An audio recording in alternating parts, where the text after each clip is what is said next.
So, ano ba 'to, Batang Quiapo, hindi Batang Quiapo, personal vlog, 'no. Ito ay may pagka-personal vlog kasi 'yun yung natutunan ko, 'no, na mahilig kayong magpiyesta sa mga famous people and celebrities, putting the words on their mouth, which is hindi naman dapat. Bakit hindi kayo mag-background check doon sa kasi maraming tsismis na kumakalat, and pag sinabi mong tsismis, half of it are true and half of it are true. Lagay na lang natin sa Pareto principle, 80% are false, 20% are true. So ibig sabihin, yung iba is nagiging gawa-gawa na lang because of the 20% truth. Yung iba hindi na totoo. Well, masasabi ko yung sinasabi na yung sinasabi nila na may mga lumalabas kasi doon sa Batang Quiapo na may attitude problem daw itong si Ivana Alawi na si Babos.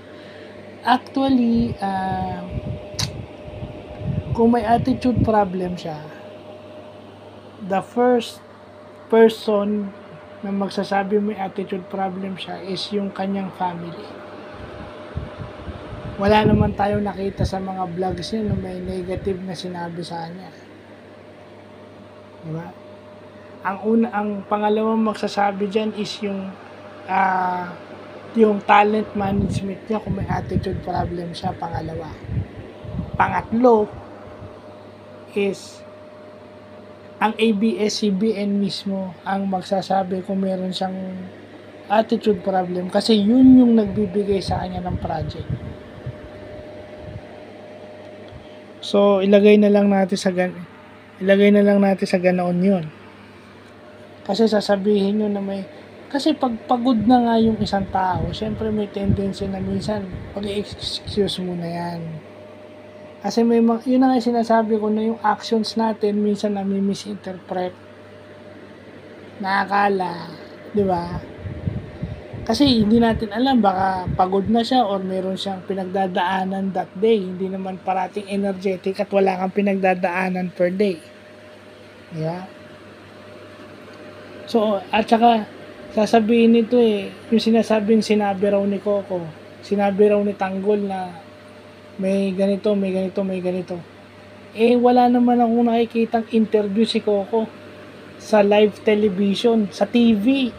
Kahit sa radyo, wala akong nakitang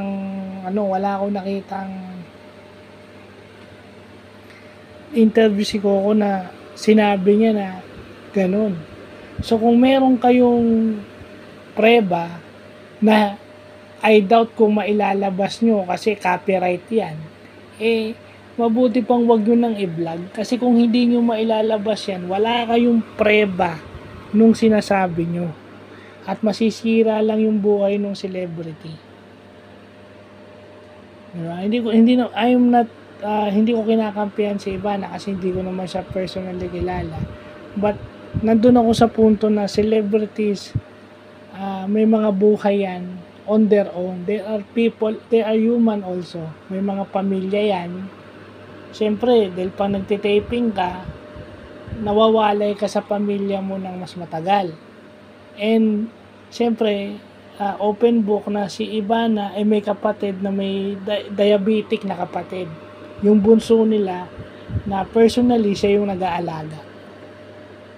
Tsaka, siyempre, hindi natin alam, baka all I know, may love life siya. So, baka she wanted to spend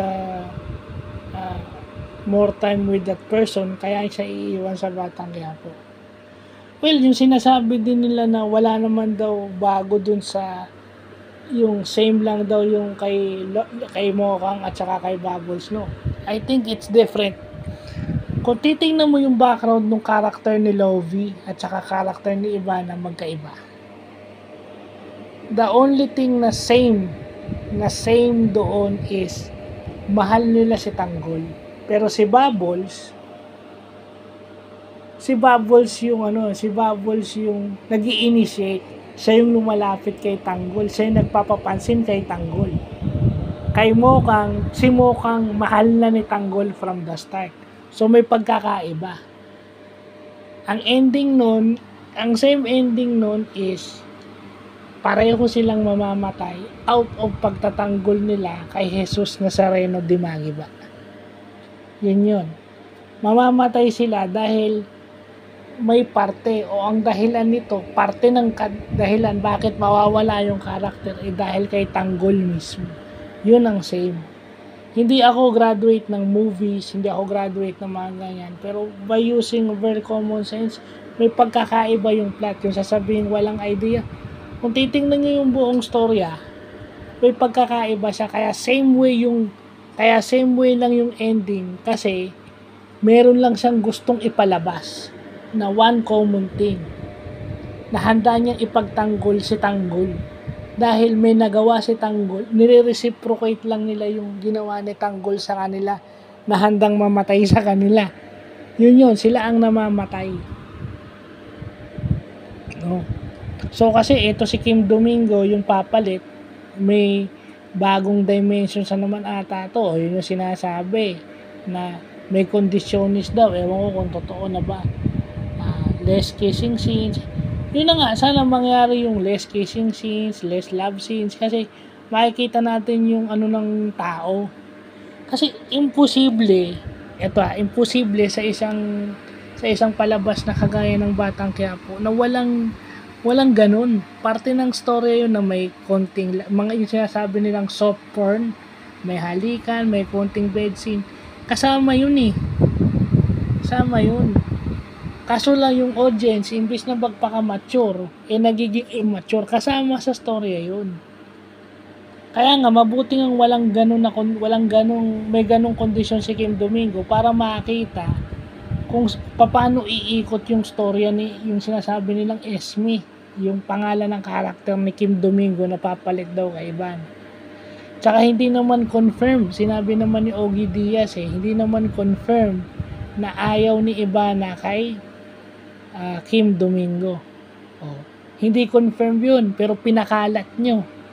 Ba't kayo magpapakalat ng unconfirmed chisme ng isang bagay na unconfirmed para lang sa views and following? Mali naman ata yun. So, yun yung lessons na natutunan ko as a vlogger. Kailangan i-research mo muna kung ano yung hindi na dapat ilabas, wag nang ilabas. So, yun lang po.